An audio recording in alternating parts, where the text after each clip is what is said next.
ವಿಶ್ವ ಪ್ರಸಿದ್ಧ ಶ್ರೀ ಚೆಲುವನಾರಾಯಣ ಸ್ವಾಮಿ ವೈರಮುಡಿ ಬ್ರಹ್ಮೋತ್ಸವದ ಅಂಗವಾಗಿ ಇವತ್ತು ದಿನಾಂಕ 28ನೇ ತಾರೀಕು ಶನಿವಾರ ಜಿಲ್ಲಾ ಖಜಾನೆಯಿಂದ ವೈರಮುಡಿ ಪೆಟ್ಟಿಗೆಯನ್ನ ವಿದ್ಯುಕ್ತವಾಗಿ ಮತ್ತು ಶಿಷ್ಟಾಚಾರದ ಪ್ರಕಾರ ಮತ್ತು ಸಾಂಪ್ರದಾಯಿಕವಾಗಿ ನಾವು 7 ಗಂಟೆಗೆ ಅದನ್ನು ನಾವು ಕೊಟ್ಟಿದ್ದೇವೆ. ನಮ್ಮ ಜಿಲ್ಲಾಡಳಿತದ ವತಿಯಿಂದ ಅಧಿಕಾರಿಗಳು ಮತ್ತು ದೇವಸ್ಥಾನದ ಎಲ್ಲ ಇಲಾಖಾಧಿಕಾರಿಗಳು ಅರ್ಚಕರೊಂದಿಗೆ ವಾಹನದ ಮೂಲಕ ಇವತ್ತು ಪ್ರಾರಂಭ ಆಗಿದೆ. ಮತ್ತೆ ಏನು ನಿಗದಿಪಡಿಸಿದ ಸ್ಥಳಗಳಿರುತ್ತೆ ಆ ಸ್ಥಳಗಳ ಮೂಲಕನೇ ಈ ಒಂದು ಪೆಟ್ಟಿಗೆ ವೈರಮುಡಿಯವರ ಪೆಟ್ಟಿಗೆ ಸಂಜೆ 5 ಗಂಟೆಗೆ ಒಂದು ದೇವಸ್ಥಾನವನ್ನ ತಲುಪಲಿದೆ. ಬರುವಂತ ಭಕ್ತಾದಿಗಳಿಗೆ ಮತ್ತು ಸಾರ್ವಜನಿಕರಿಗೆ ಎಲ್ಲಾ ಮೂಲಭೂತ ಸೌಕರ್ಯಗಳನ್ನ ಒದಗಿಸಿಕೊಡುವ ನಿಟ್ಟಿನಲ್ಲಿ ಜಿಲ್ಲಾಡಳಿತ ಸನ್ನದ್ಧವಾಗಿದೆ. ಸುಮಾರು 140ಕ್ಕೂ ಹೆಚ್ಚು ಬಸ್ಗಳನ್ನು ವಿಶೇಷವಾಗಿ ವ್ಯವಸ್ಥೆನ ಮಾಡಲಾಗಿದೆ. ಬರುವಂತ ಭಕ್ತಾದಿಗಳಿಗೆ ಶೌಚಾಲಯದ ವ್ಯವಸ್ಥೆ ಮತ್ತು ಕುಡಿಯುವ ನೀರಿನ ವ್ಯವಸ್ಥೆ ಮತ್ತು ಪ್ರಸಾದದ ವ್ಯವಸ್ಥೆಯನ್ನು ಮಾಡಲಾಗಿದೆ. ಸೊ ಎಲ್ಲಾ ಸಿದ್ಧತೆಗಳನ್ನು ಕೂಡ ಮಾಡ್ಕೊಂಡಿದ್ದೇವೆ.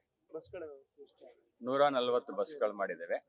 ಮತ್ತು ಯಾರು ನಮ್ಮ KSRTC ಏನು ಬಸ್ ಸ್ಟ್ಯಾಂಡ್ ಮಾಡಿದ್ದೇವೆ ಅಲ್ಲಿ ಅರಣ್ಯ ವಲಯಾಧಿಕಾರಿಗಳ ಕಚೇರಿ ಮುಂಭಾಗದಲ್ಲಿ ಒಂದು ಪಾರ್ಕಿಂಗ್ ವ್ಯವಸ್ಥೆ ಮಾಡಿದ್ದೇವೆ. ಆ ಪಾರ್ಕಿಂಗ್ ಇಂದ ದೇವಸ್ಥಾನಕ್ಕೆ ಬರೋರು ಕೂಡ 5 ಮಿನಿ ಬಸ್ಗಳ ಮೂಲಕ ಸಾರ್ವಜನಿಕರನ್ನ ಮತ್ತೆ ಭಕ್ತಾದಿಗಳನ್ನ ಕರೆತರುವಂತ ವ್ಯವಸ್ಥೆಗಳನ್ನ ಮಾಡಿದ್ದೇವೆ.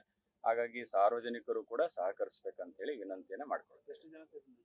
ಸುಮಾರು 2 ಲಕ್ಷ ಜನ ಸೇರ್ಬೋದು ಇವತ್ತು ಅಂತ ನಿರೀಕ್ಷೆ ಮಾಡಿದ್ದೇವೆ.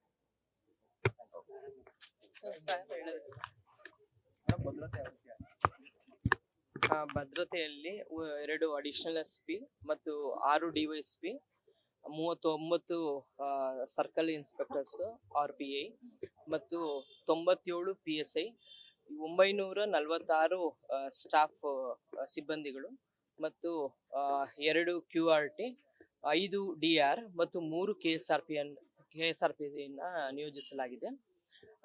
ಈ ಪಾರ್ಕಿಂಗ್ ಪ್ಲೇಸಸ್ ಅಲ್ಲಿ 11 ಕಡೆಯಲ್ಲಿ 2 ವೀಲರ್ಸ್ ಪಾರ್ಕಿಂಗ್ ವ್ಯವಸ್ಥೆ ಮಾಡಲಾಗಿದೆ. 14 ಸ್ಥಳಗಳಲ್ಲಿ 4 ವೀಲರ್ ಅಂದ್ರೆ ಕಾರು ಪಾರ್ಕಿಂಗ್ ವ್ಯವಸ್ಥೆ ಮಾಡಲಾಗಿದೆ.